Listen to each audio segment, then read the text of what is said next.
السلام علیکم ورحمۃ اللہ وبرکاتہ۔ الحمد للہ کفا وسلام علی عبادہ الذین اصطفى، اما بعد فاعوذ باللہ السمیع العلیم من الشیطان الرجیم، بسم اللہ الرحمن الرحیم۔ ادعو الی سبیل ربک بالحکمۃ والموعظۃ الحسنہ وجادلہم باللتی ہی احسن، ان ربک هو اعلم بمن ضل عن سبیلہ وهو اعلم بالمہتدین۔ وقال النبی صلی اللہ علیہ وسلم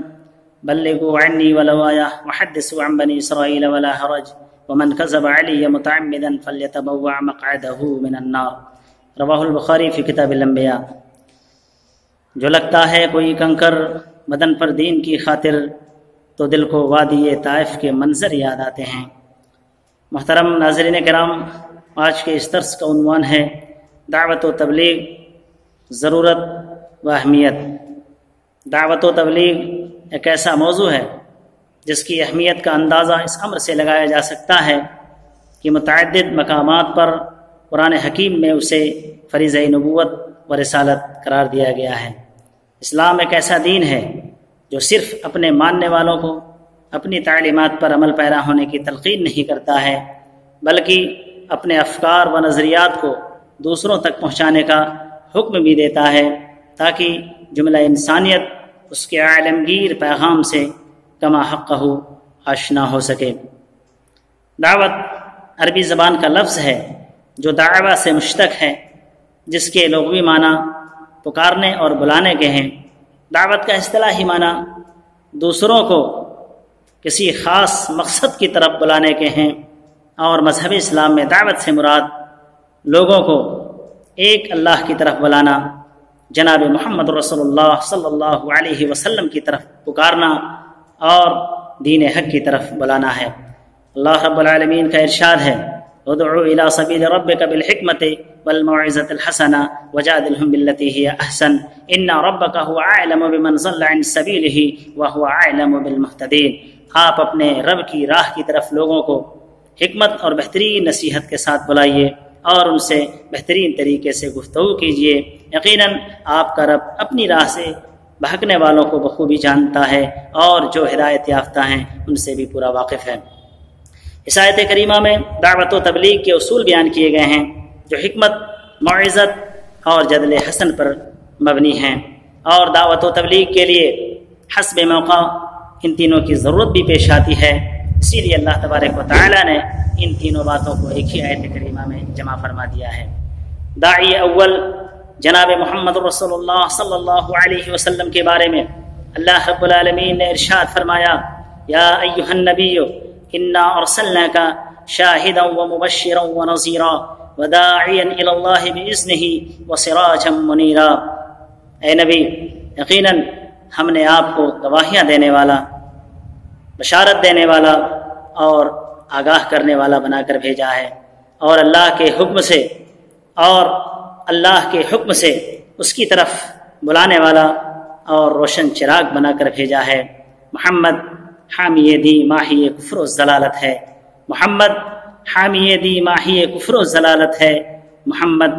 شمع ایمان مشعل راہ ہدایت ہے، محمد مصطفیٰ کے واسطے کیا کیا سعادت ہے، نبوت ہے، رسالت ہے، قیادت ہے، امامت ہے۔ محترم ناظرین کرام، جناب محمد رسول اللہ صلی اللہ علیہ وسلم کے بعد نبوت و رسالت کا سلسلہ ختم ہو گیا،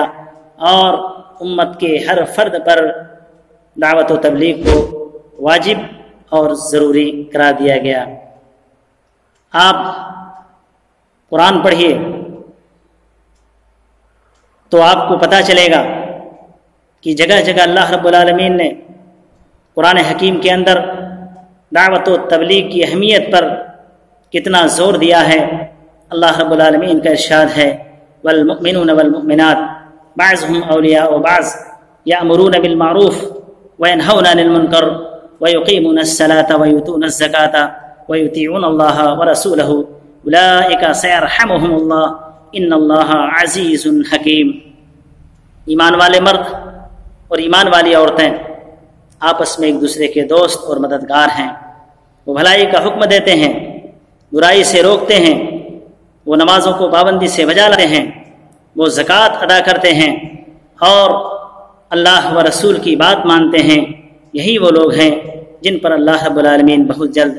رحم فرمائے گا۔ بے شک اللہ تبارک و تعالی غلبے والا، حکمت والا ہے۔ ایک مقام پر اللہ رب العالمین نے ارشاد فرمایا الذین ان مکناہم فی الارض اقاموا الصلاۃ وآتوا الزکاۃ وامروا بالمعروف ونہوا عن المنکر،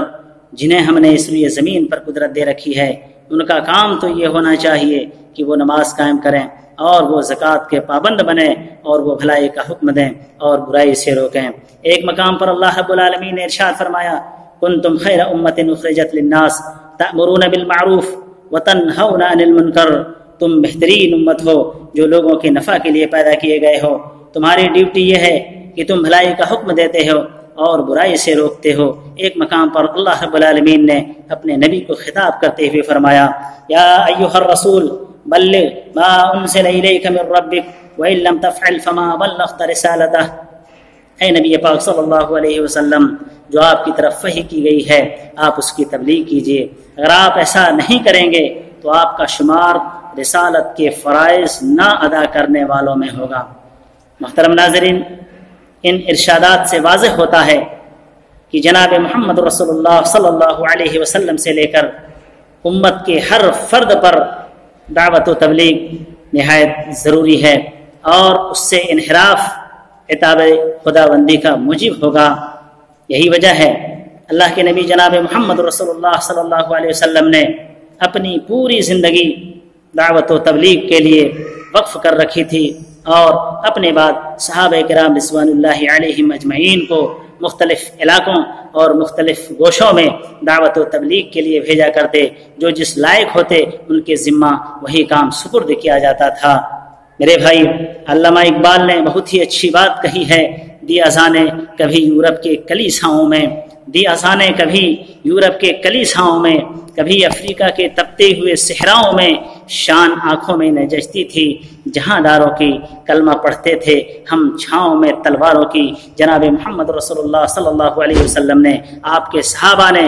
اور ہمارے اسلاف کرام نے تن من دھن کی بازی لگا دی تھی دعوت و تبلیغ کو عام کرنے کے لیے، مذہب اسلام کی تعلیمات کو فروغ دینے کے لیے، اور نبی محترم علیہ الصلوۃ والسلام نے بہت ہی قیمتی بات کہی ہے نصر اللہ امرا سمع مقالتی فوعاها وحفظها وبلغها، اللہ رب العالمین اس شخص کے چہرے کو تر و تازہ رکھے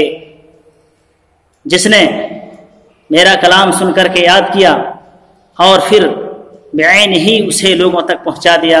نبی محترم علیہ الصلوۃ والسلام ارشاد فرماتے ہیں بلغوا عنی ولو آیہ وحدثوا عن بنی اسرائیل ولا حرج ومن کذب علی متعمدا فلیتبوأ مقعدہ من النار، لوگوں میرا پیغام لوگوں تک پہنچا دو، اگرچہ ایک ہی آیت تھی، اگرچہ ایک ہی آیت ہو، اور بنی اسرائیل کے واقعات کو بیان کرو، ان میں کوئی حرج نہیں ہے، اور جس نے قصداً جھوٹی بات گڑھ کر کے میری جانب منسوب کیا یقیناً وہ اپنا ٹھکانہ جہنم بنا لے۔ محترم ناظرین کرام، قرآن و حدیث کے نصوص سے ثابت ہے